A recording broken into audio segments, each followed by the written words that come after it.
પંચાયતની બેદરકારી સામે નગરજનોનો આક્રોશ। પંચાયત સામે કચરાનો ઢગલો ફેંકી કર્યો ઉગ્ર વિરોધ। તાત્કાલિક નિવારણની નગરજનો દ્વારા કરાઈ માંગ। દાહોદ જિલ્લાના સંજેલી ખાતે સ્થાનિક વહીવટીતંત્રની ગંભીર બેદરકારી સામે નગરજનોએ અસામાન્ય વિરોધ પ્રદર્શન નોંધાવ્યું હતું। કચરાના યોગ્ય નિકાલની અવારનવાર રજૂઆતો છતાં કોઈ નિરાકરણ ન આવતા રોષે ભરેલા નાગરિકોએ ગ્રામ પંચાયત કાર્યાલયના પ્રવેશદ્વાર સામે જ કચરાનો મોટો ઢગલો ફેંકીને ઉગ્ર વિરોધ પ્રગટ કર્યો હતો। આ સમગ્ર ઘટના કચરા અને ગંદકીના કારણે નગરજનોમાં ફેલાયેલા વ્યાપક સંતોષને પ્રકાશિત કરે છે। ગ્રામજનોનો મુખ્ય વિરોધ સંજેલીના મુખ્ય માર્ગ અને બસ સ્ટેન્ડ નજીક ઠલવાતા કચરાની દુર્ગંધ અને ગંદકીને લઈને હતો।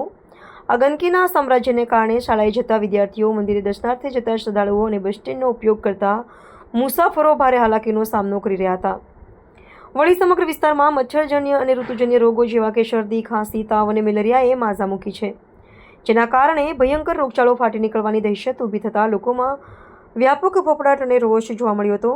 નગરજનોએ આક્ષેપ કર્યો હતો કે સ્વચ્છ ભારત મિશન અંતર્ગત ચાલતી કામગીરી વચ્ચે પણ સંજેલી ગ્રામ પંચાયતના સરપંચ અને તલાટીની મનમાની અને નિષ્ક્રિયતાના કારણે ડોર ટુ ડોર કલેક્શનનો કચરો મુખ્ય માર્ગ પર ખુલ્લેઆમ ઠલવાઈ રહ્યો છે। વિરોધ પ્રદર્શન દ્વારા સ્થાનિકોએ વહીવટીતંત્રને ચેતવણી આપી છે કે જો ગંદકી દૂર કરવા અને કચરાનો વૈજ્ઞાનિક ઢબે નિકાલ કરવા માટે તાત્કાલિક પગલાં લેવામાં નહીં આવે તો રોગચાળો વધુ વિકળશે।